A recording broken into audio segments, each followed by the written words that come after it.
Olá, boa noite. Boa noite, bem-vindos. Contas sobre o futuro demográfico do país no Dia Mundialmente consagrado à população e a poucos dias da realização do Censo Geral. Dados oficiais apresentados hoje apontam que até 2050 a população angolana pode atingir os 70 milhões de habitantes, o número que representa o dobro da taxa atual.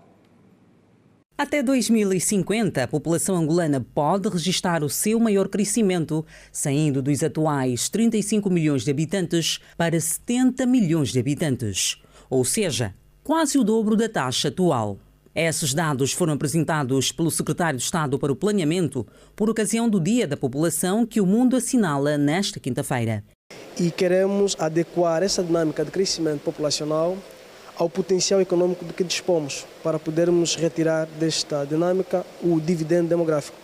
Entretanto, é necessário que consigamos implementar um conjunto de ações para podermos potenciar o jovem e a população, nomeadamente acelerar a diminuição do ritmo do crescimento populacional através de medidas como a educação, a saúde, fundamentalmente para a rapariga.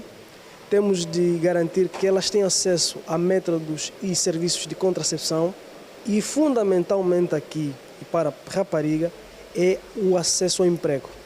Mas o acesso ao emprego pressupõe que a economia tenha de crescer, temos de aumentar o rendimento das famílias e depois qualificá-las. A celebração que acontece no momento em que o país se prepara para saber quantos somos, através do censo que arranca em setembro deste ano, abre uma análise profunda sobre os desafios que se colocam em frente quanto ao aumento demográfico que Angola vem registrando nos últimos tempos. O número de filhos não tem uma importância tão grande assim. As pessoas devem decidir voluntariamente quantos filhos querem ter, mas tem que pensar também nas condições que essas crianças vão ter. Vão poder todas ir para a universidade, então todas as crianças também têm os seus direitos, né?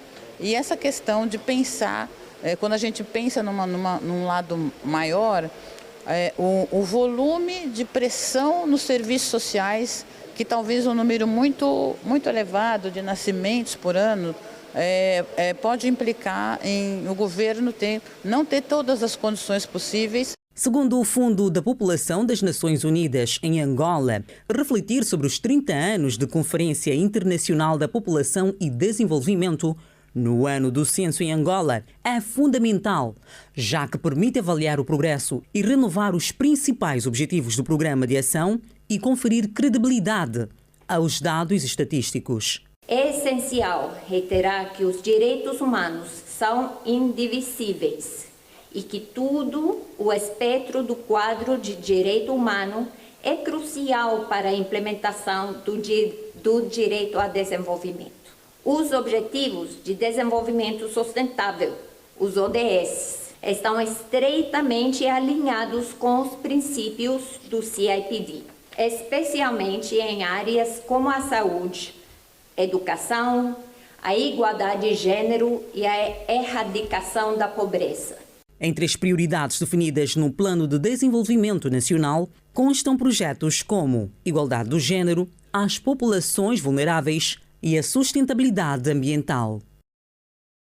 Girassol Jornal e Informação na edição de quinta-feira. Outros destaques: Orçamento Geral do Estado, passos no processo de elaboração, novos acertos tiveram lugar hoje aqui em Luanda. Disponibilização e consumo de bebidas alcoólicas, deputados aprovaram hoje, na generalidade, o relatório parecer conjunto da proposta de lei. Saúde e serviços pediátricos na Huila, a preocupação com o aumento de casos de doenças respiratórias agudas. Mortes por acidentes rodoviários. Os números continuam em escala preocupante no país.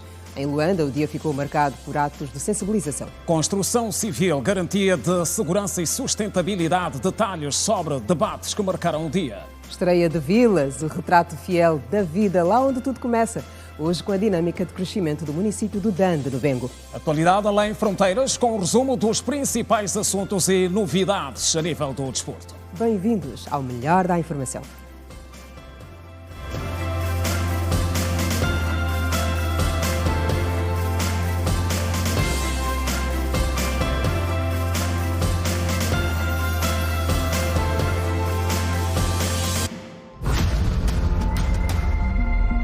Olhos sobre as voltas que o mundo dá.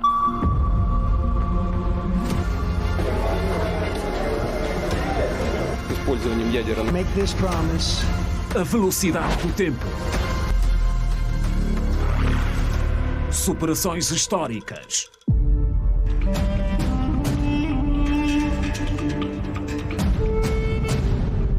No country more important than Angola. E em África nenhum país é mais importante que Angola. Conquistas e reviravoltas. A vida na sua dimensão mais verdadeira. Nós gastamos 5 latas de leite, que bate 23 mil e tal. Quando chove, danifica muito a viatura. E esses trabalhos são trabalho que dura 2 dias, 3 dias. Girassol Jornal. Informação. Outra vez, boa noite. Novos passos no processo de elaboração do Orçamento Geral do Estado tiveram lugar hoje aqui em Luanda. Um encontro metodológico sobre o orçamento participativo junto a organizações não governamentais e representantes de várias denominações religiosas. Pretende-se, com orçamento participativo, identificar as prioridades e necessidades de projetos por parte das comunidades, elaboração de um relatório da escutação dos munícipes e de uma proposta orçamental da administração municipal para o exercício econômico 2025. Nesta empreitada, o Executivo conta com parceiros de cada província que deverão facilitar a realização do Fórum Municipal de Recolha de Contribuições para a elaboração dos orçamentos das administrações municipais e o Fórum de Prestação de Contas. Tratam-se de organizações não governamentais e líderes religiosos que tiveram esta quinta-feira reunidos no encontro onde tiveram contacto com a metodologia sobre o orçamento participativo. Nós simplesmente o que fazemos é facilitamos, ajudamos a que efetivamente se tracem melhores e se escolham melhores prioridades e depois disso, obviamente, procurarmos enquadrar isto no orçamento municipal e, consequentemente, se possível, levamos isto para que se reflita no Orçamento Geral do Estado. Nós estamos cá para, mais uma vez, participar desta metodologia para o orçamento participativo, para garantir que o orçamento 2025 seja com a participação do cidadão, com a contribuição do cidadão, e isto facilita com que os serviços sejam mais próximos do cidadão. O orçamento participativo começou a ser implementado há 3 anos. Para os facilitadores, é importante que o munícipe se sinta partícipe deste processo. E queríamos mesmo que o cidadão tivesse que participar efetivamente para que os resultados, venham dar resposta às necessidades reais do cidadão na província do Ije. Que todos possam contribuir. Estamos, como disse, já desde 2021, portanto, este é o 3º ano. Temos colhido bons frutos e esperamos nós que os cidadãos continuem justamente a ter esta consciência de participação. Participaram do encontro metodológico facilitadores das 18 províncias de Angola. Estão aqui os representantes das 18 províncias no sentido de, mais uma vez, trocarmos as experiências das metodologias que são usadas, com base nos termos de referência que nos foi apresentado pelo Ministério da Administração do Território e que vai permitir elaborar um relatório e produzir atas que serão entregues às administrações municipais, ao Ministério das Finanças, para validar os seus orçamentos que estão agora em fase de elaboração do Orçamento Geral do Estado, mas também para validar a opinião e a avaliação do cidadão. O Fórum Municipal de Recolha de Contribuições para a elaboração dos orçamentos das administrações municipais e o Fórum Municipal de Prestação de Contas foram abertos no último dia 8 pelo Ministro da Administração do Território. E desafios no setor da construção civil voltaram a ser analisados em fórum com foco na garantia da segurança e sustentabilidade das obras. O encontro, que juntou diferentes atores do setor imobiliário nacional, refletiu igualmente sobre a realidade atual do mercado, as limitações e as dificuldades.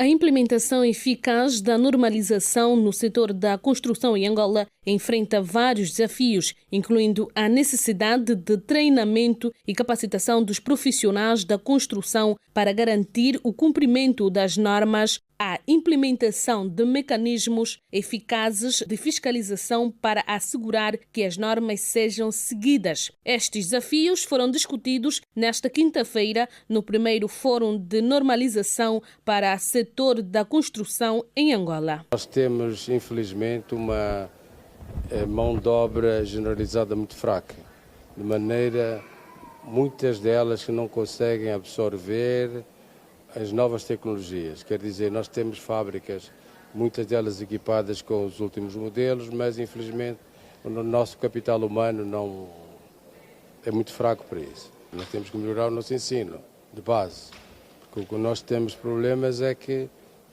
a nível geral, a nossa educação está um bocadito fraca, para não dizer mal, e é necessário melhorar de maneira que os alunos, quer de curso superior, cursos técnicos, consigam absorver melhor as tecnologias. A grande estratégia é, acima de tudo, irmos chegar aos intervenientes, aos atores. Aqui este fórum, neste caso estamos a chegar às academias, pronto, é nas universidades que realmente começamos tudo, portanto na educação é esta, digamos que fundamental aqui em Angola, e por isso hoje o público-alvo é claramente a academia, os professores universitários, os reitores. Portanto, essa é a grande estratégia. E com isto, depois a seguir, temos os vários empresários, as várias empresas, as associações que estão aqui envolvidas também, o executivo sensibilizado para que realmente podemos fazer em Angola bem logo à primeira e garantindo realmente as normas internacionais. A normalização no setor da construção em Angola refere-se ao processo de estabelecer normas e regulamentos que visam garantir a qualidade, segurança e eficiência das construções. Eu já fiz menção, cada vez mais nós temos as empresas ou as indústrias a aderir o uso de norma e também a certificar os seus produtos. Isso nos garante que a curto, médio e longo prazo nós poderemos ter tanto serviço, tanto produtos com alguma qualidade, não só a nível nacional, mas como também em condições para que possamos exportar os nossos produtos com a segurança necessária e com a qualidade exigida. O secretário de Estado para a Indústria considerou crucial a normalização no setor da construção em Angola para garantir e assegurar qualidade e sustentabilidade das diferenciações, contribuindo para o desenvolvimento ordenado e seguro do ambiente construtivo do país. Este evento reveste-se de singular importância na medida em que visa a divulgação e a consolidação do trabalho que está a ser feito no nosso país, no geral, e em particular no setor da construção, objetivando maior conformidade, qualidade e competitividade neste setor, em especial no subsetor dos materiais de construção. Willa, detenções na senda do combate à criminalidade. Em destaque.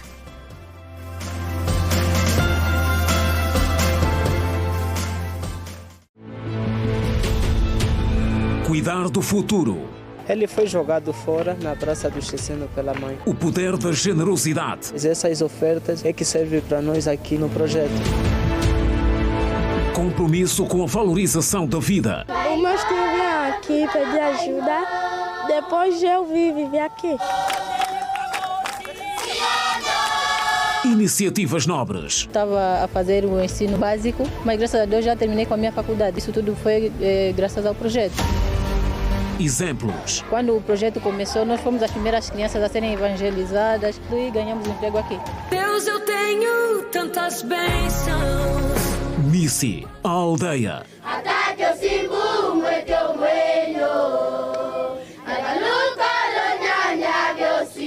Exclusivo reportagem da semana. Ora bem, o Presidente da República já regressou a Luanda depois da intensa jornada de trabalho cumprida na província do Bié, onde durante 2 dias constatou a realidade socioeconómica da região. Neste segundo dia e último, a agenda do chefe de Estado foi marcada pelo lançamento da campanha de colheita em grande escala de trigo. O Presidente João Lourenço visitou durante largas horas a fazenda Vinavala, no município de Xinguar.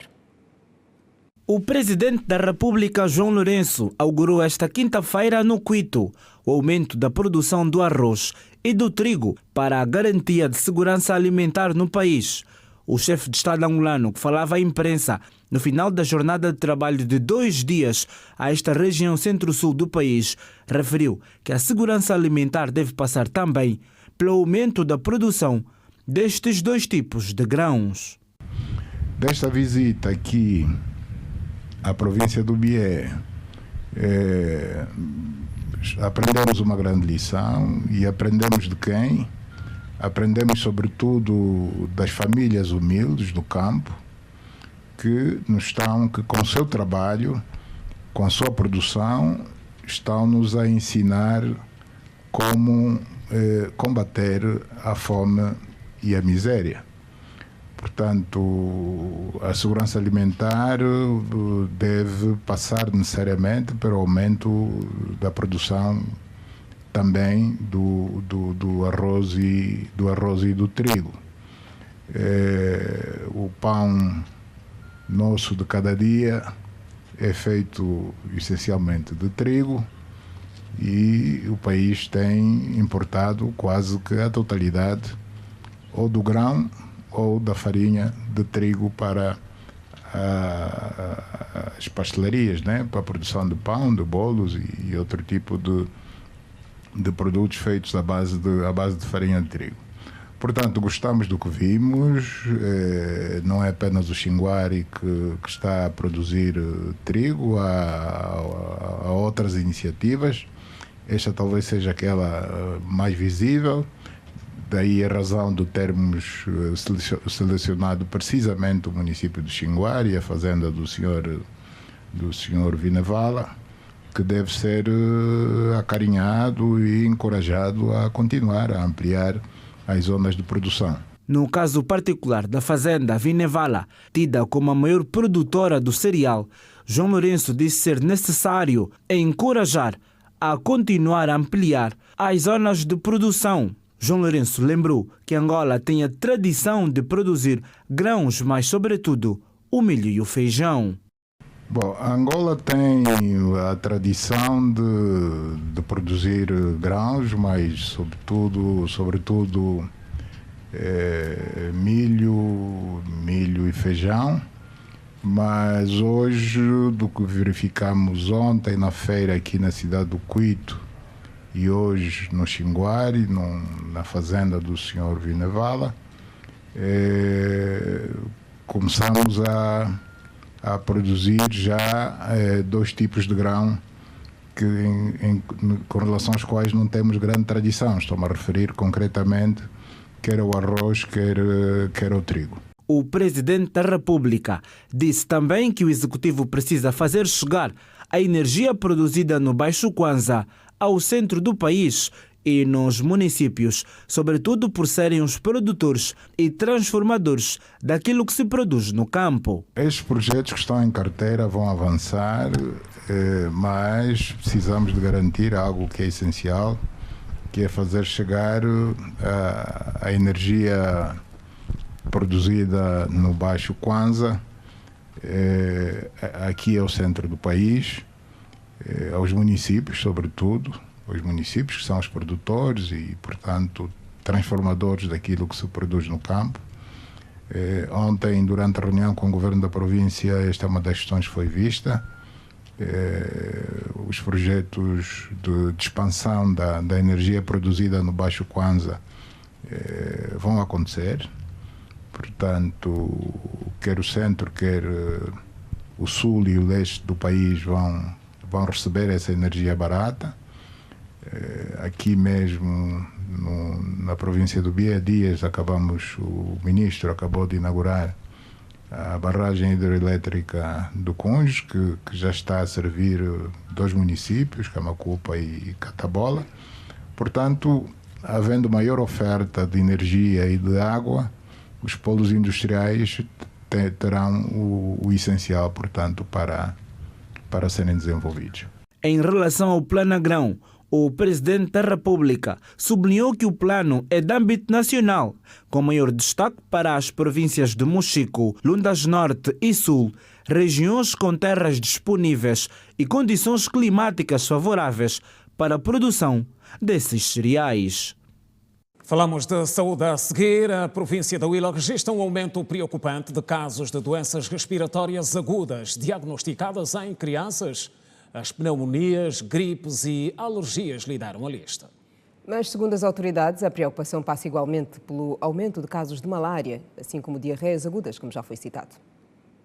As doenças respiratórias, diarreias agudas e a malária são as patologias mais frequentes esta época de cacimbo no Hospital Pediátrico do Lubango Pioneiro Zeca.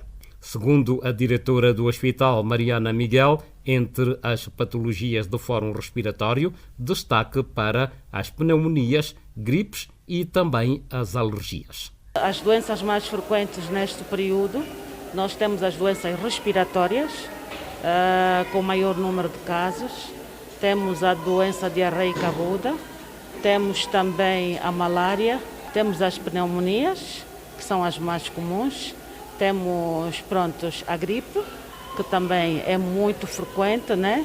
Nestas alturas, e as doenças respiratórias, as alergias, há pessoas que fazem alergias, então têm tosse seca, têm gripe, então estas são as que mais aparecem aqui no nosso hospital. Mariana Miguel garante que o hospital tem medicamentos para o tratamento dessas doenças e que são fornecidos aos utentes gratuitamente. Nós estamos bem. Quanto a medicamentos, nós não temos problemas. Todos os doentes internados não precisam comprar medicamento. O hospital tem medicamento para dar a todos os doentes internados. Agora, aqueles que vêm na consulta, estes vão e depois vão comprar nas farmácias. O que nós aconselhamos é que os pais agasalhem mesmo bem as crianças, principalmente aqueles em idade escolar, porque muitas crianças saem para ir à escola. Então, o que nós aconselhamos é que devem estar mesmo bem agasalhadas. E também pedir aos professores que ajudem as crianças a manterem o agasalho enquanto estiverem na escola. Saúde animal. A província do Mochico prepara uma nova campanha de vacinação que tem o início previsto para a próxima semana. E vai decorrer durante 15 dias. A previsão é imunizar mais de 500 cabeças de gado e também 2.000 animais de estimação. Mais de 500.000 gados bovinos e 2.000 animais de estimação começam a ser imunizados esta quarta-feira no município do Mochico, no quadro da campanha que terá duração de 15 dias. O facto foi tornado público pelo diretor municipal da Agricultura e Pesca. A Administração Municipal do Mochico tem levado a cabo todos os anos a campanha de vacinação de animais de estimação, na qual entre cães, macacos e gato e o gado bovino. E para este ano, 2024-2025, demos o início no dia 5 do mês corrente na comuna de Lucuse. Entretanto, na comuna de Lucuse vacinamos 885 cabeças do gado bovino e 203 animais de estimação. Hoje demos o arranque ao município sede, ou seja, aos bairros periféricos da cidade de Luena. A nível do município do Mochico, nós pretendemos vacinar um universo de 1.500 cabeças do gado bovino e 2.000 animais de estimação, nas quais cães, macacos e gatos. Nos postos colocados à disposição dos munícipes, a aderência é satisfatória. No dia de hoje vacinamos para cerca de uns 15 animais, porque a concorrência aqui está a ser muito fraca ao dia de hoje. Mas ontem recebemos mais de número de animais que foram vacinados, mas está sendo normal, sem problema, sem constrangimento. A vacina é gratuita. Só é paga quando é lá no departamento. Quando é momento de campanha é gratuita. Aos demais deixo a mensagem que traz vossos cães para ser vacinados, porque sem a vacina os cães ficam muito com raiva e quando morde alguém a pessoa pode morrer. Com o objetivo de reforçar as medidas de sanidade, a província do Mochico não registra nenhum caso de doença ou peste, apenas mordeduras. A nível do nosso município, do município do Mochico, até o momento não registramos nenhuma doença, nem nenhuma peste. Simplesmente algumas mordeduras, só este ano já registramos 16 mortes da raiva. E, entretanto, nós estamos a vacinar os animais de estimação para ver se impedimos mesmo essas mordeduras. Levar os animais para a vacinação e prevenir a ocorrência de doenças, mantendo-os saudáveis. O Complexo Hospitalar de Doenças Cardiopulmonares, Cardeal Dom Alexandre do Nascimento, beneficiou hoje de novas bolsas de sangue. Que resultaram de uma doação feita por jovens ligados ao Conselho Nacional da Juventude. O gesto vai ajudar a reforçar o estoque. Angola sofre com a falta de sangue nas emergências médicas em hospitais e centros de saúde. Para suprir esta necessidade, são necessários mais de 300 mil dadores voluntários em todo o país. Para ajudar a resolver o problema, jovens ligados ao Conselho Nacional da Juventude fizeram a doação de sangue nesta quinta-feira no Complexo Hospitalar de Doenças Cardiopulmonares Dom Alexandre do Nascimento, localizado no distrito urbano do Quilamba-Quiaxe. O Conselho Nacional da Juventude hoje mobilizou mais de 100 jovens para poderem também doar sangue aqui no hospital. E plantamos também cerca de 50 árvores de frutas, com o objetivo mesmo de auxiliar a nível de bolsas de sangue nos hospitais, por causa dos elevados índices de operação que têm surgido nas unidades sanitárias. Portanto, não esperemos só que sejam os familiares dos pacientes a doarem sangue. Devemos nós, os cidadãos angolanos, cidadãos de bem, sempre que preciso for inevitável, nos deslocarmos a uma unidade sanitária e se predisponibilizar a doar sangue. O objetivo da ação é ajudar a salvar vidas humanas e fazer frente às necessidades da procura nas unidades hospitalares. Bem, o estoque é um esforço muito grande de haver estoque. Então nós temos tido capacidade de resposta a doentes que estão internados e com eventos que são programáveis.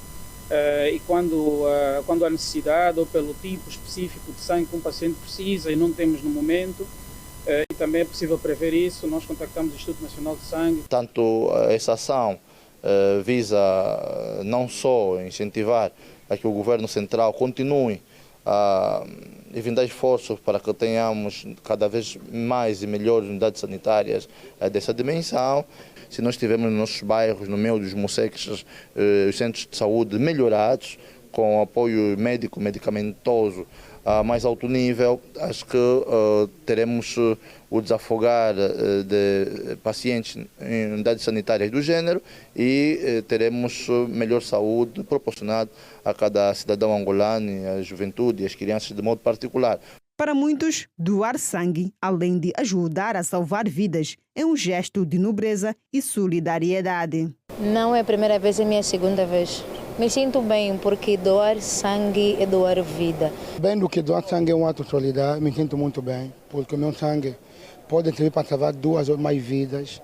Então, o meu maior objetivo é ver a nossa unidade hospitalar com pouca carência de sangue. Então, aconselho quem não faz parte deste ato que começa a fazer já, porque é um ato muito nobre. Durante a jornada de campo, o CNJ também plantou mais de 50 árvores frutíferas ao redor do hospital.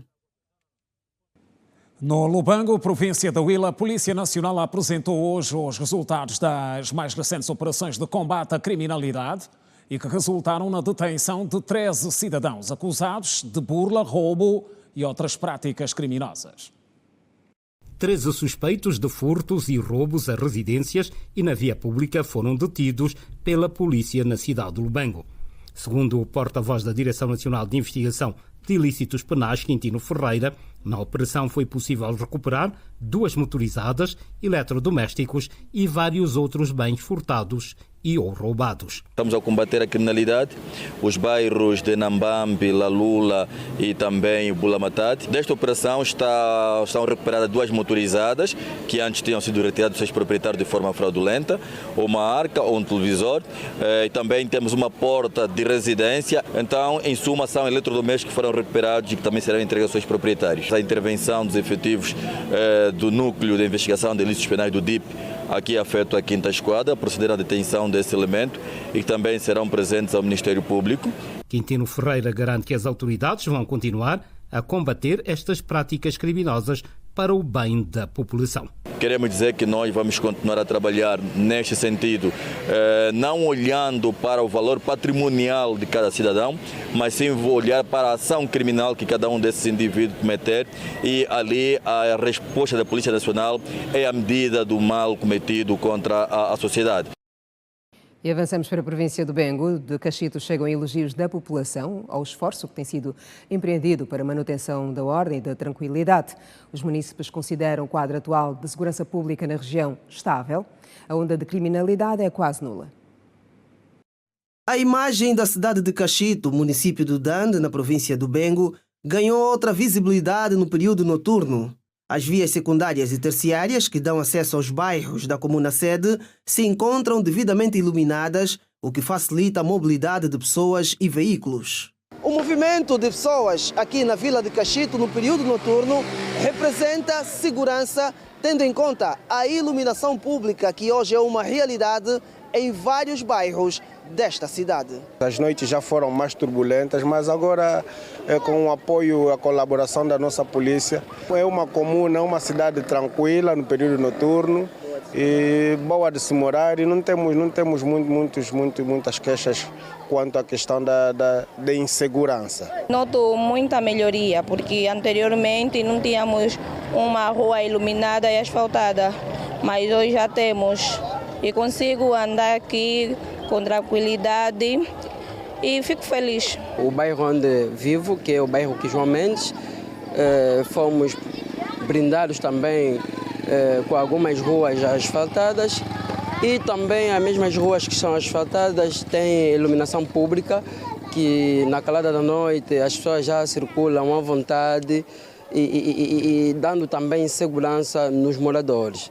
Com algumas ruas requalificadas, o saneamento básico hoje já é uma realidade, como por exemplo nas ruas da Lama e João Mendes. Os moradores de Cachito esperam que a cidade venha a tomar rota para o desenvolvimento e que ofereça mais oportunidades de emprego. Que há muitos jovens desempregados cá na província do Bengo. É preocupante porque eu sinto que da iluminação e energia também poderiam implementar mais empresas. Tem poucas empresas cá no Bengo. O nosso município é forte em locais turísticos, locais históricos. Nós temos muito, e com a potencialização das instituições da rede hoteleira, acredito que só o município sairá a ganhar.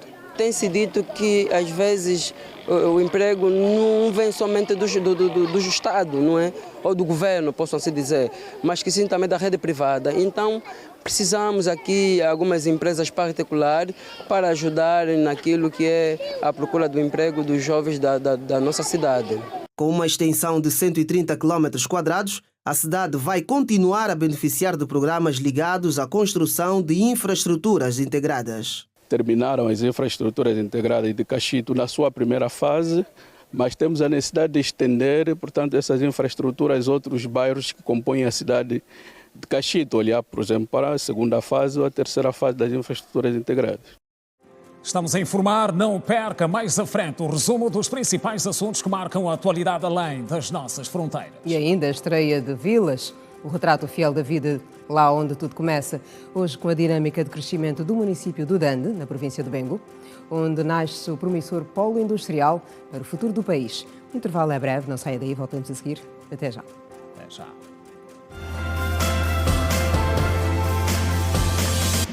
Regresso das notícias, segunda parte do Girassol Jornal, e agora com os resultados da sessão parlamentar que marcou o dia. Os deputados aprovaram na generalidade o relatório parecer conjunto da proposta de lei sobre a disponibilização e consumo de bebidas alcoólicas.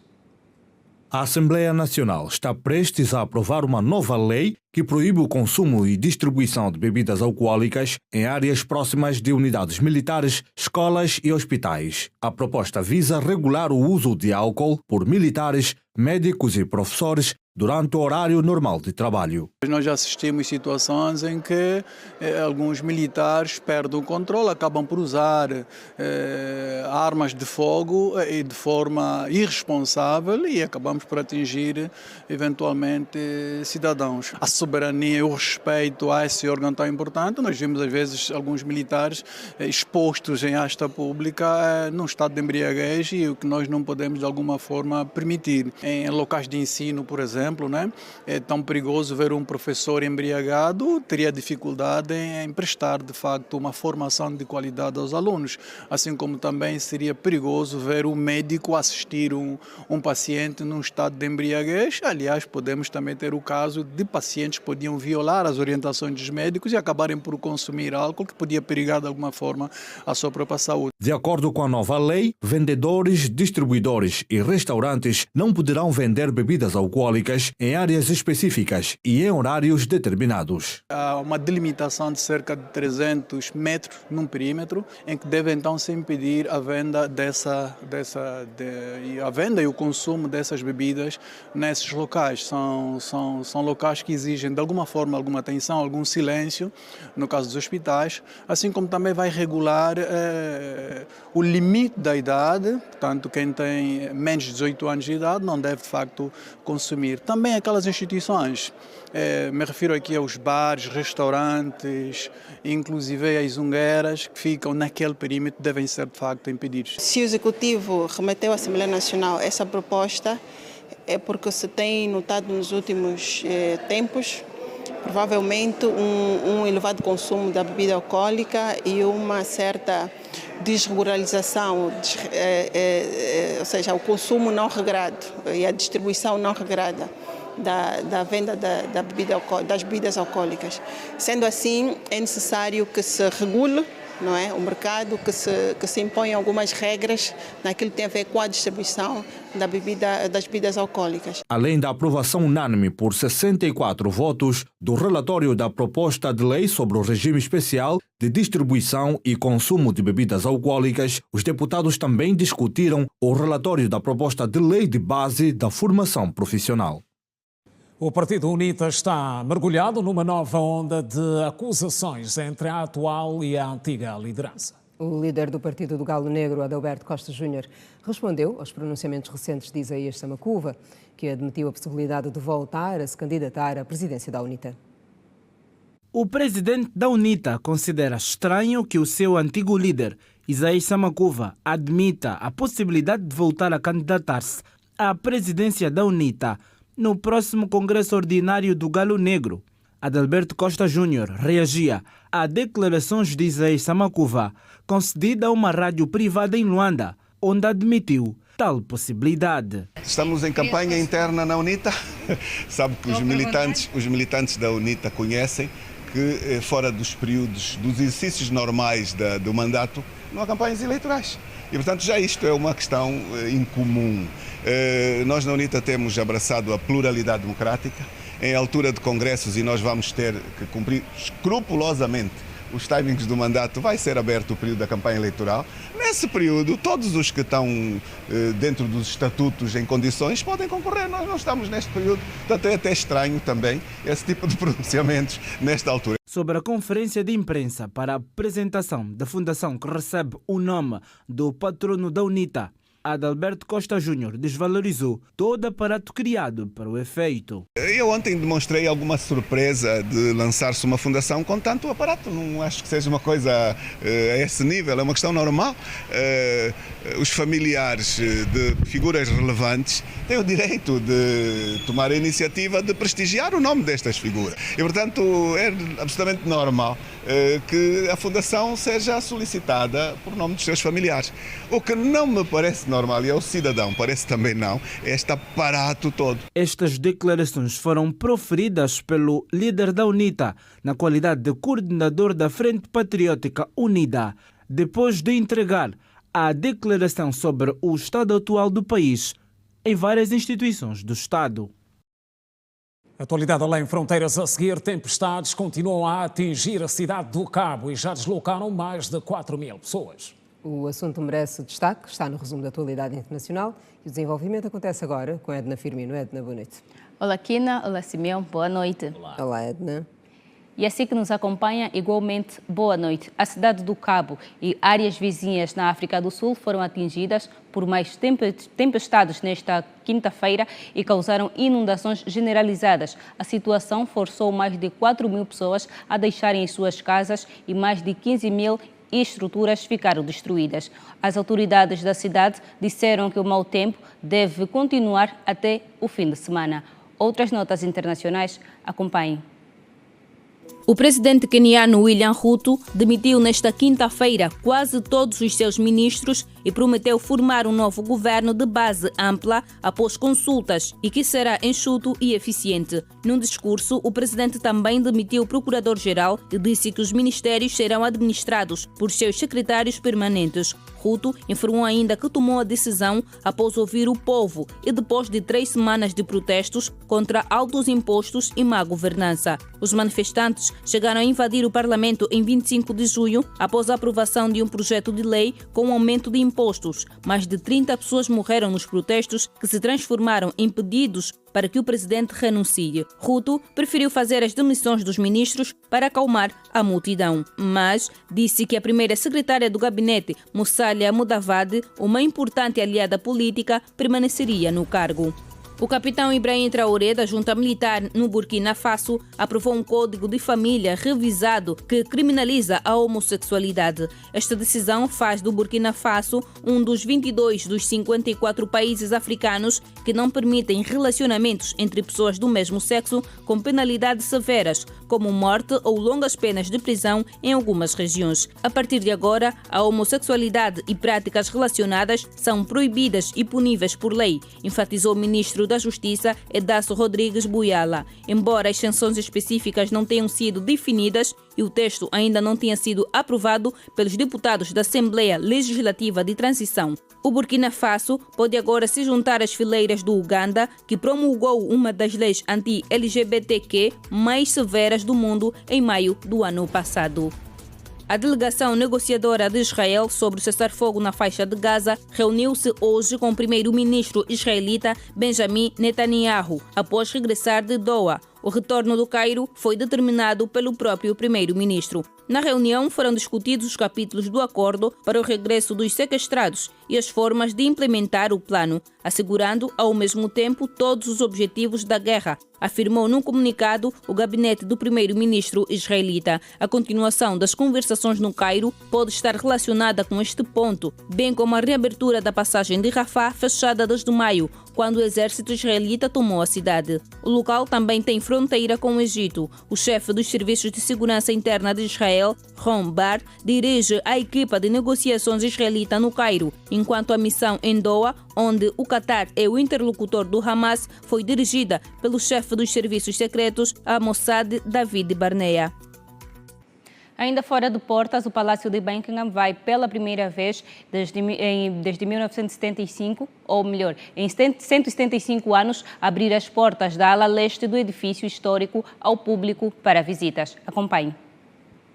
Os novos quartos estarão disponíveis para visita a partir do dia 15 de julho, segundo o Royal Collection Trust. O rei Charles III desempenhou um papel fundamental na abertura mais ampla do palácio aos visitantes, segundo a mídia britânica. Mesmo antes do início das visitas, os ingressos para este ano já estão esgotados. A venda começou em abril e foi encerrada em poucas horas. Aproximadamente 6.000 pessoas conseguiram ingresso para visitar a ala leste. A área do palácio foi construída entre 1847 e 1849 para abrigar a numerosa família da Rainha Vitória. Os visitantes terão acesso ao corredor principal, à sala contígua, à varanda, com vista para o famoso Mall, onde o público se reúne em grandes ocasiões. Porém, os visitantes não vão poder acessar a varanda utilizada desde 1851 pela família real para aparições públicas. Os visitantes também terão acesso a 19 salas utilizadas pela família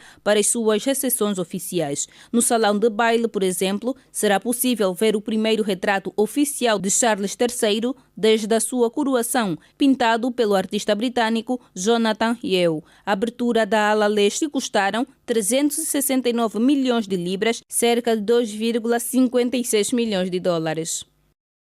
Está contada a atualidade internacional. Aqui nesse Simeão, boa noite. E continuação do último jornal. Até amanhã, Edna. Até amanhã. Muito boa noite, Edna. Futebol africano. Eliminatórias de acesso à Liga dos Campeões. Em destaque.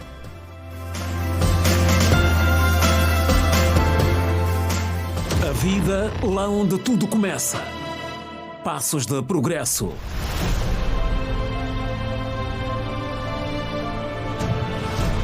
Conquistas e desafios ainda por vencer.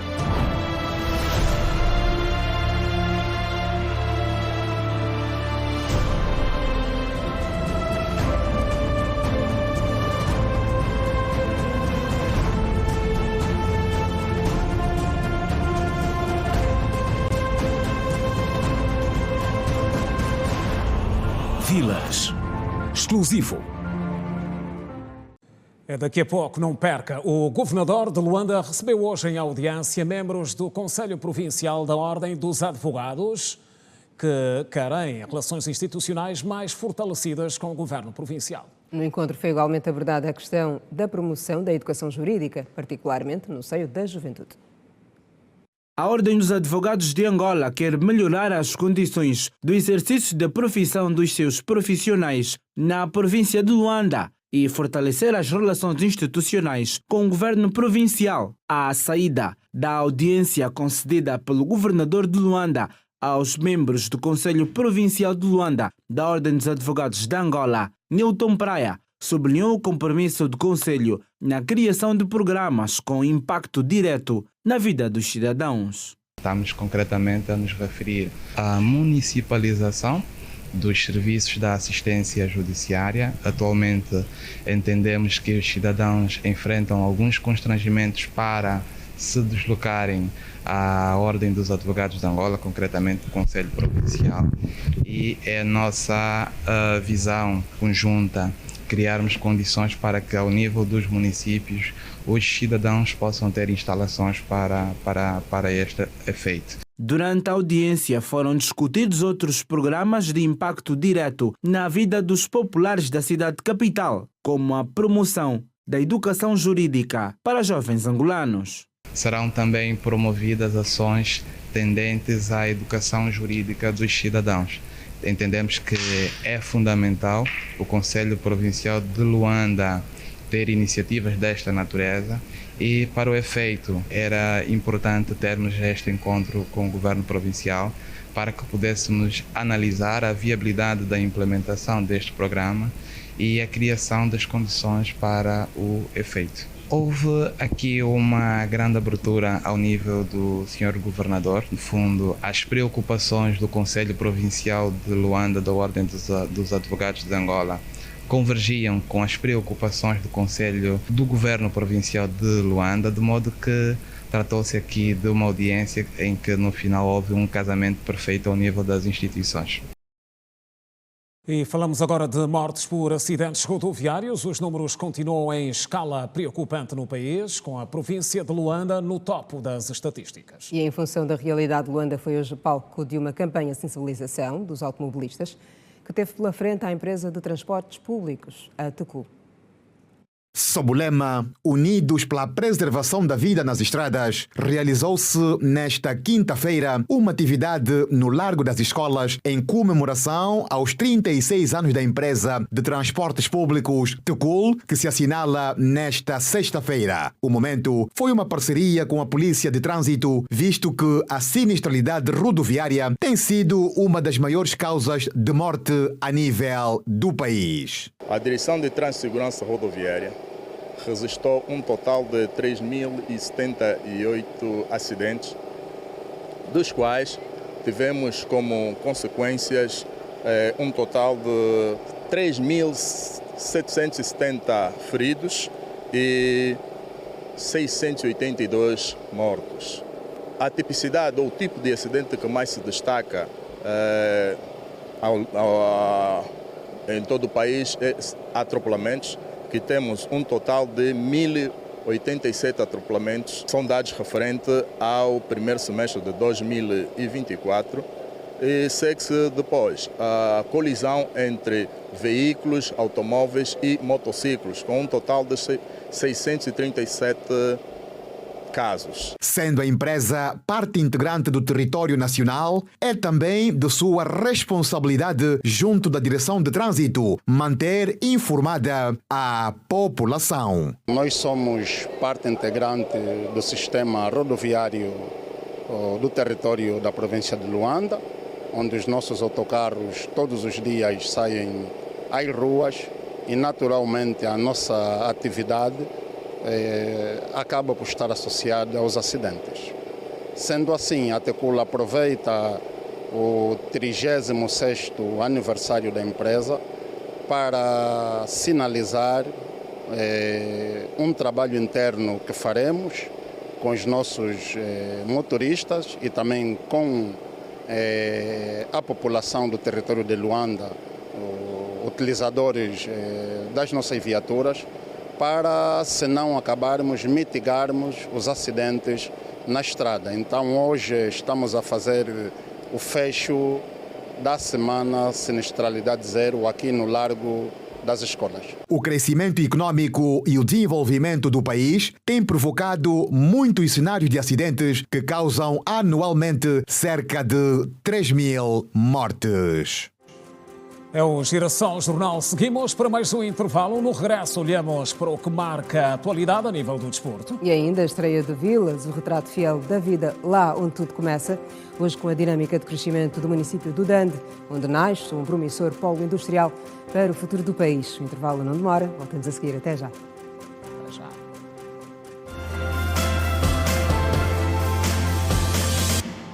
E já de volta, olhamos então para a atualidade esportiva. Com o Manuel da Cruz, que já chegou. Manuel, boa noite. Boa noite, Kina. Boa noite, Simeão.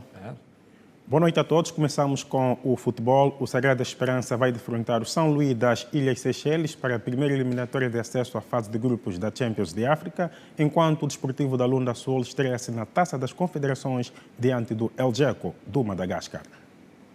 Um total de 59 clubes, representando 47 países, estão na disputa pelo título da Liga dos Campeões Africanos em Futebol, edição 2024-2025. A equipa do Sagrada Esperança da Lunda Norte, segunda classificada do Campeonato Nacional, vai medir forças com o São Luís Suns United das Ilhas Seychelles. O primeiro jogo está marcado entre os dias 16, 17 ou 18 de agosto, na cidade de Vitória. Já a segunda volta está agendada para os dias 23, 24 ou 25 de agosto, em Luanda. A equipa do Petro de Luanda está isenta da fase preliminar. Espera o vencedor do jogo entre o Gege Platino do Zimbábue e o Associação Sportive Maniema da República Democrática do Congo. Vale lembrar que os 16 classificados da segunda fase avançam para a fase de grupos e a última eliminatória acontece de 13 a 15 de setembro com os jogos da primeira mão e de 20 a 22 de setembro para as partidas da segunda mão.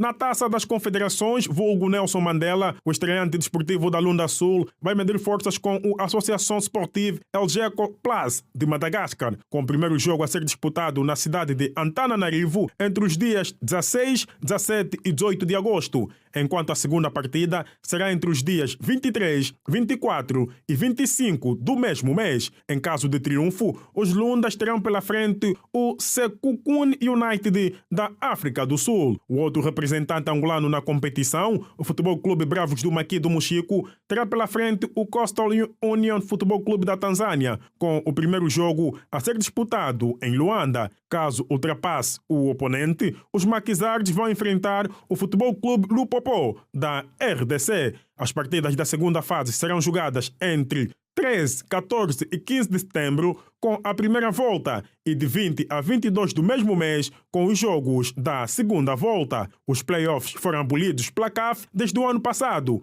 As 16 melhores equipas classificam-se diretamente para a fase de grupos. Ainda de futebol, o Cabo Escórpio do Palanca vai apresentar nos próximos dias os reforços para a época 2024-2025, depois da oficialização da saída de Ben Arfa, que irá rumar para o futebol norueguês. Terminou a ligação entre Benarfa e Caboscorp do Palanca. Tudo porque o melhor marcador do Girabola 2023-2024, com 15 golos, tem grandes propostas no exterior do país.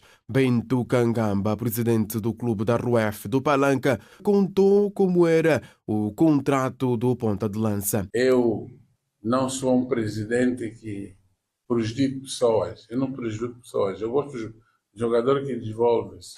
Então o Benafra assinou um contrato de 1 ano no Caboscorp, mas 1 ano com se não houvesse outra equipa de fora aí buscar o Benafra, o Benafra devia continuar aqui. Não era no Petro, não era no Sagrado, devia continuar aqui. Mas como há uma equipa de fora que já puxou o Benafra, nós deixamos o Benafra sair do Caboscorp, mas com um grande sentimento de um grande jogador, de uma pessoa, de um jogador muito, muito respeitoso, um grande jogador. É claro que já passaram, como outros passaram. Passou o Mayong, passou outros, passaram, e agora o Benafra também passou. Cangamba garantiu ainda à comunicação social que o Caboscorp do Palanca vai contratar novos atletas para a época 2024-2025. Estamos a perder o Benafra, estamos a buscar mais outros para fazer o tempo do Benafra. Então, só para vos dizer, estamos a buscar 2 pontas de lança fora, mas com os dois temos aqui, alguns desses temos que acertar. Alguém tem que acertar fazer gol. A nossa fonte próxima, o atleta Benarfa, garantiu-nos que o avançado de 23 anos tem as suas malas preparadas para seguir viagem à Noruega já neste domingo, e nos próximos dias será oficializado como o mais novo reforço de uma equipa daquele país que a nossa fonte decidiu ainda não informar. O melhor de futebol é colocar um ponto final quanto à presença do desporto. Que é nesse Simeão, continuação de bom jornal. Estamos juntos até amanhã. Até amanhã, Manuel. Estamos juntos. Combinado, até amanhã, Manuel. E hoje estreia Vilas, o novo quadro que nos comprometemos a levar até si. Vai ser assim nos próximos dias, ao longo deste mês de julho. O retrato fiel da vida lá onde tudo começa, nas comunas e nos municípios. O nosso ponto de partida é o município do Dande, província do Bengo. Nesta primeira reportagem, o jornalista Simão João mostra o nível de projeção da vila, que cresce com um polo industrial promissor. Olhamos também para outros aspectos da vida social.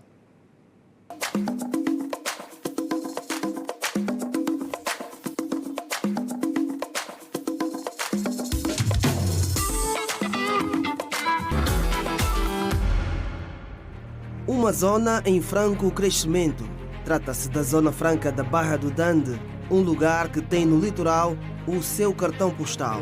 E é aqui também onde as grandes indústrias se concentram.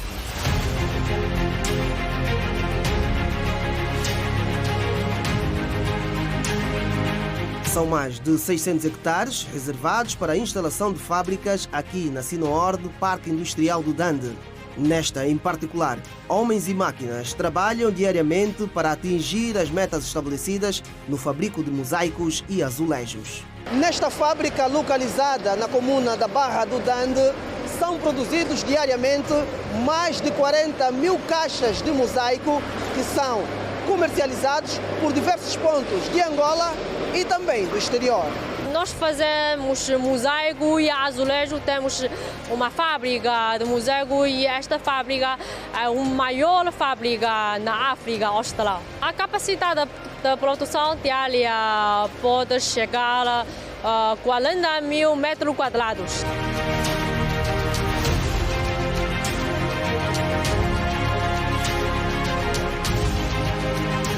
Aqui, os detalhes na finalização dos materiais produzidos são acompanhados a todo instante.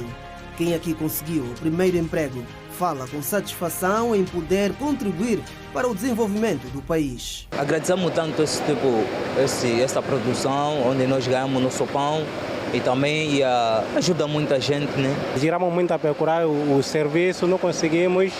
Nesse momento conseguimos entrar aqui, porque procuramos onde que já está um pouco mais melhor. Para além do terminal oceânico do Dande, que será o centro de armazenamento de combustível, a comuna da Barra do Dande vai ganhar também o primeiro polo industrial integrado de Angola. Trata-se de um projeto integral, um projeto que integra vários setores, nomeadamente o setor residencial, industrial, de lazer e outras atividades. O que vai ser investido na primeira fase, estamos a falar de 150 milhões de dólares, em qual já começamos a investir.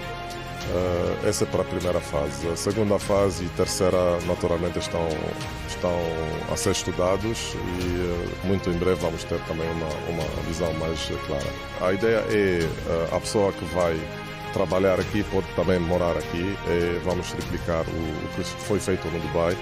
Só para terem uma ideia, no Dubai tem quase 250 mil pessoas que vivem e trabalham dentro do nosso parque. A ideia é fazer uma coisa similar. Preocupado com o bem-estar da população, o governo angolano construiu a centralidade do Bucula e o Hospital Geral do Bengo, Reverendo Guilherme Pereira Inglês.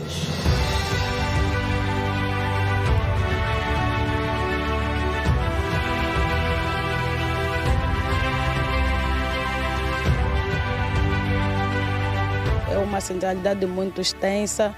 Também temos aqui o Largo das Crianças. Ganhar um bem desse gênero representa muita coisa. Na verdade, encontramos aqui a calma que nós desejávamos e nós acreditamos que o Bengo terá um desenvolvimento daqueles. Basta nós acreditarmos que o país, em cada dia que passa, vai marcando rumo. É importante que todos nós angolanos acreditemos que é possível chegar lá. Aqui há saneamento básico, a segurança, a iluminação e muitos outros requisitos que cá encontramos. O povo precisa viver organizado, então se investirem mais seria uma melhoria, né? Nos deixa mais um pouco aliviado e alegre concernente ao desenvolvimento socioeconômico da própria província. Para nós é uma mais-valia e temos certeza que isso vai ajudar muito no que concerne ao concurso dos municípios.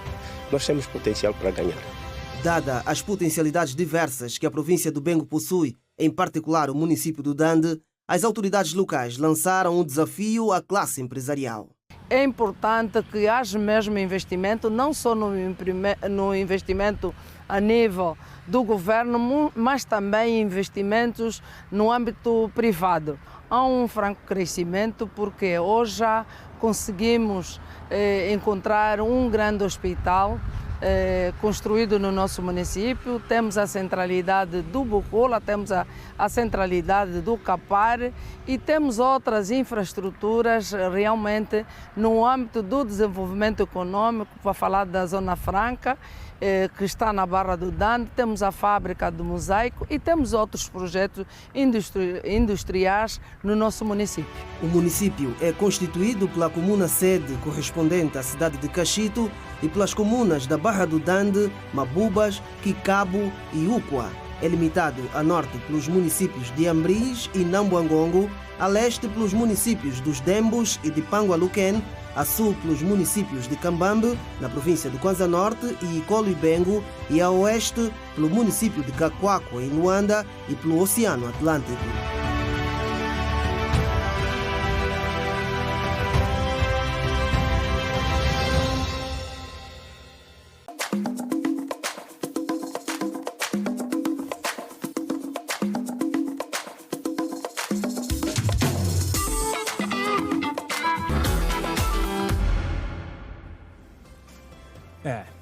Vilas, primeiro retrato do Dande. Na próxima semana temos o segundo ainda sobre o Dande.